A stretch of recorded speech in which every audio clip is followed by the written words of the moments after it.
नमस्कार, मैं हूं आपका दोस्त रतीश शिवम त्रिवेदी। कहते हैं संतन कहाँ सीकरी सो काम, यानी संतों को राजनीति से क्या लेना देना। मगर जब मामला जुड़ा है उत्तर प्रदेश से और बयान आया हो आध्यात्मिक जगत की बड़ी हस्ती जगत गुरु रामभद्राचार्य का, तो इस पर चर्चा करना ज़रूरी हो जाता है।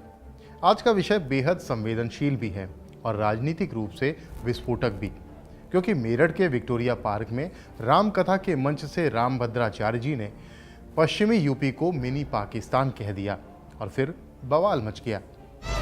हम हिंदू धर्म को उतना न्याय नहीं दे पा रहे हैं। पश्चिमी उत्तर प्रदेश में आकर लगता मानो ये मिनी पाकिस्तान है, ऐसा लगता है। इसके समर्थन और विरोध में कई तरह की आवाजें आ रही हैं। पाकिस्तान बनने के पीछे कई ऐतिहासिक और राजनीतिक कारण थे, मगर सबसे प्रमुख कारण था ब्रिटिश भारत में रहने वाले मुस्लिमों का एक अलग राष्ट्र की मांग।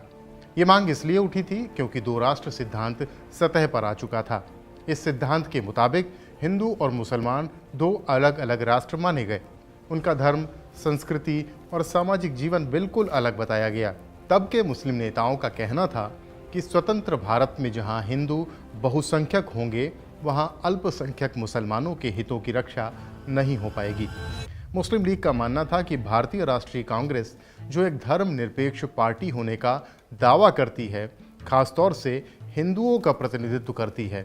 ऐसे में उन्होंने मुसलमानों के लिए अलग राजनीतिक पहचान और प्रतिनिधित्व की मांग रखी।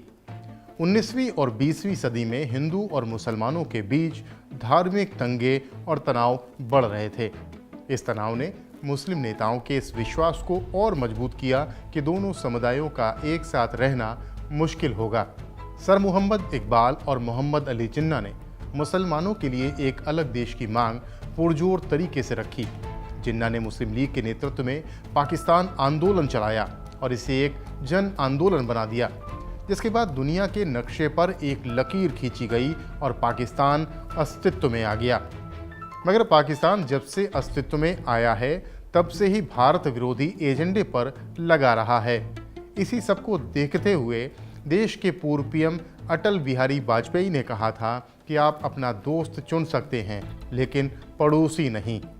सीधे शब्दों में कहें तो आप अपने पड़ोसी देश को बदल नहीं सकते, और भारत का पड़ोसी देश है पाकिस्तान, जिसका काम ही भारत को डीस्टेबलाइज करना रहा है। अब आप सोच रहे होंगे कि ये सब आज बताने का हमारा मकसद क्या है। दरअसल हमारे देश में एक भी ऐसा दिन नहीं जाता जब पाकिस्तान की चर्चा ना हो। देश की कुछ राजनीतिक पार्टियां पाकिस्तान का धुर विरोध करते हुए सत्ता के शीर्ष पर पहुंच चुकी हैं। आज पॉलिटिकल पार्टी देशभक्ति और देश विरोधी खेमों में बटी हुई हैं।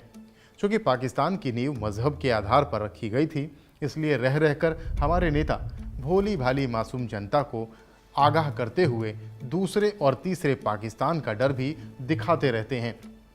मगर जब समाज को सही राह दिखाने वाले संत महात्मा और धर्माचार्य पाकिस्तान का नाम अपने धार्मिक मंचों से लेते हुए ना थकें, तो इस मसले पर न सिर्फ गौर करना बल्कि उसे समझना भी बहुत ज़रूरी हो जाता है।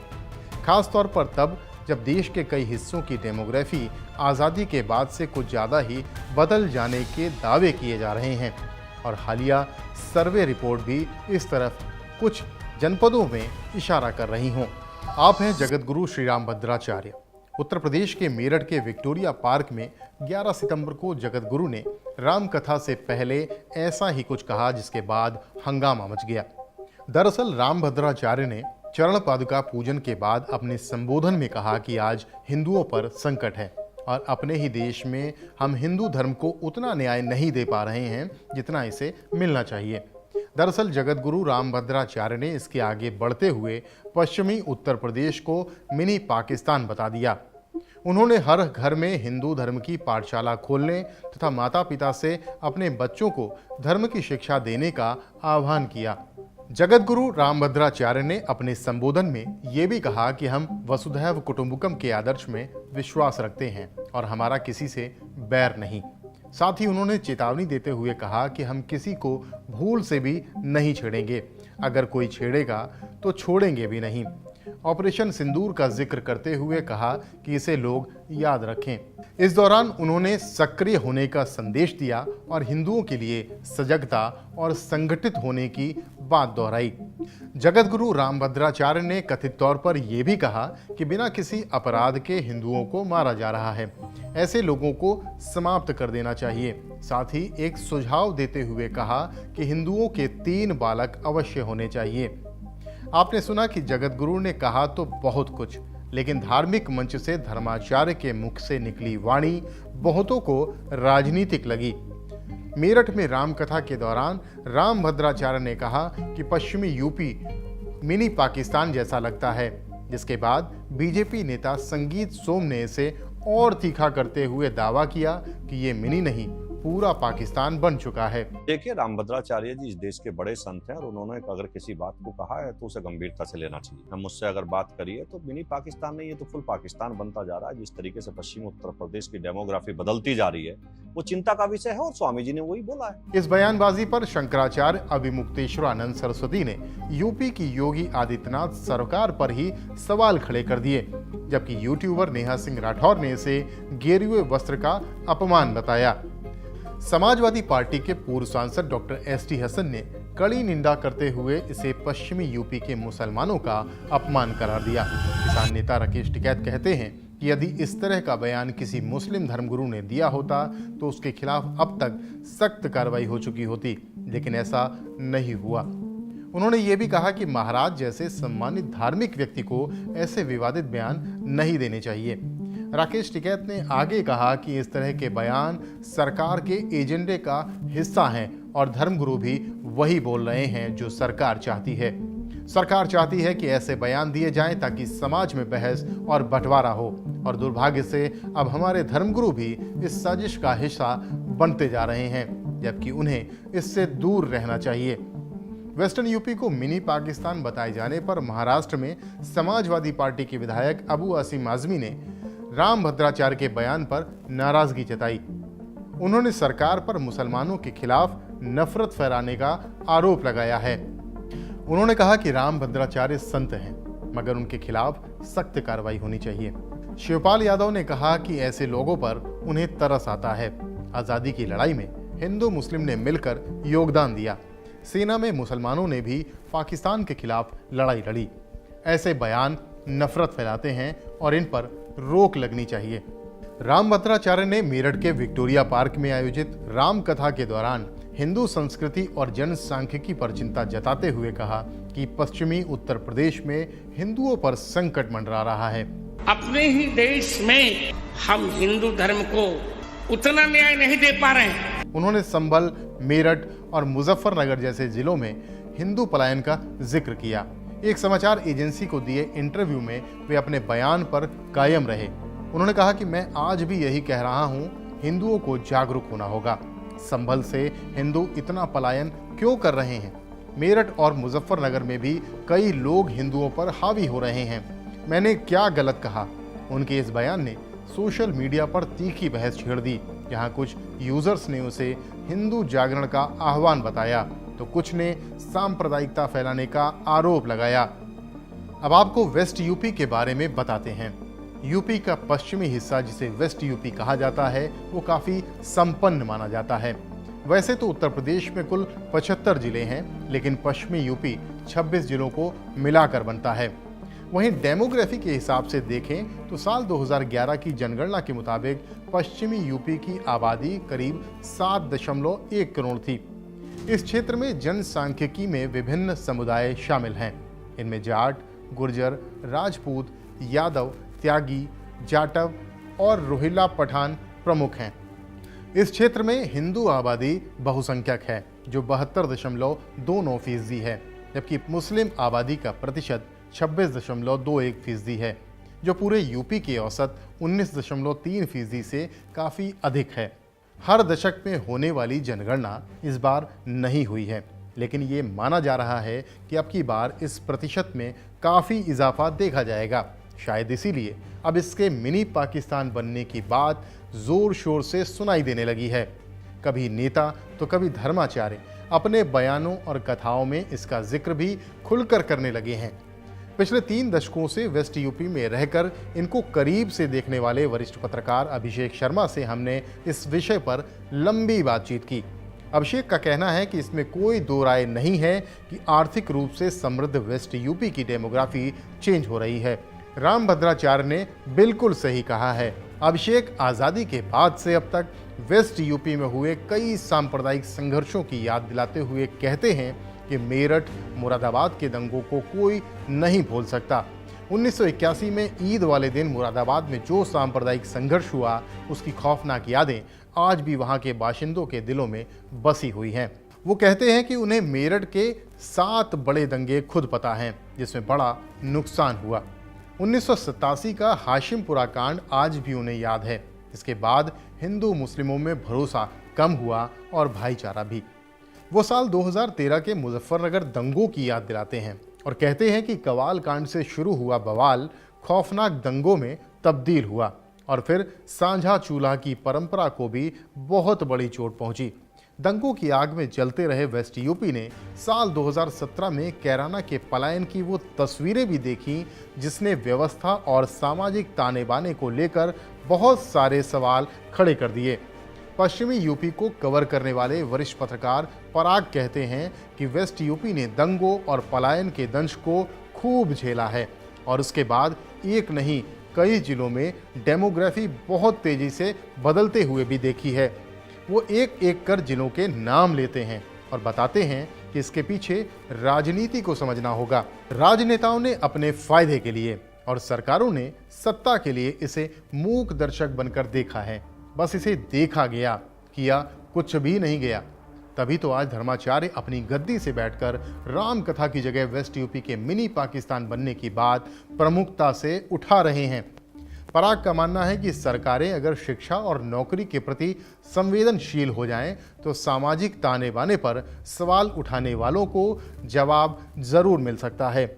वो कहते हैं कि यहाँ हिंदुओं ने हम दो हमारे दो के सरकारी फरमान का बखूबी पालन किया, लेकिन दूसरे समुदाय ने शिक्षा और रोजगार के साधनों की कमी के चलते ठीक इसका उलट किया, जिसका नतीजा आने वाले दिनों में वेस्ट यूपी की डेमोग्राफी चेंज में दिखेगा। संभल का उदाहरण देते हुए वो कहते हैं कि पिछले साल हुई हिंसा पर जो न्यायिक आयोग की रिपोर्ट आई है, वो कहानी तो एक जिले की है, लेकिन यही कहानी वेस्ट के करीब हर जिले की हो सकती है। इस मामले में तमाम कथावाचक और धर्माचार्य क्या कहते हैं, अब हम आपको ये भी बताते हैं।